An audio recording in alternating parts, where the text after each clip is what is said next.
देखो ता सांगे रत्नभंडार किसी संपर्क ना रत्नभंडार कौन पदार्थ बाहर को आसब ना कि लगे ना कौन कम तेणुक से जो कथा आम ये 2 दिन तले सेटा उपस्थापन होता से कथा से वास्तव में लंबा समय धरिकी सेवायत मानकर ये गोटे बड़ अनुरोध थिला जे महाप्रभु अलंकार सब धीरे धीरे धीरे धीरे पतला हो जाऊँगी महाप्रभु को धीरे धीरे जमी व्यवहार हेले जमी सब तार अवस्था हुए से भाया तार एपरिकी महाप्रभु श्रीपयर इत्यादि भी किसी किसी जगार चेपाही किसी लंबा समय धरिकी चली से सेवायत मानकर समस्त क्षोभ थिला एथर भी जो छत्तीसा निजोगर बैठक मुख्यमंत्री सहित नौते सेठी भी से अनुरोध करते आउ थे आउ गोटे सेट अलंकार महाप्रभुंर तैयारी हो बोली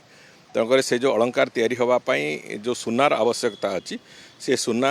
पाई सरकार तरफ भी तार व्यवस्था करा कथा करा एवं आमे विभिन्न जो भक्त माने अछंती जगन्नाथ प्रेमी भक्त माने समस्त को भी अनुरोध करा आगामी दिन में जे आपण माने भी स्वर्णदान करें महाप्रभु अलंकार पाई तेणुक से सब कथा को लेकिन महाप्रभु अलंकार केमती तैयारी हम जदि महाप्रभुंर इच्छा थी तो अलंकार तैयारी हो बोली निश्चित भाव में हम।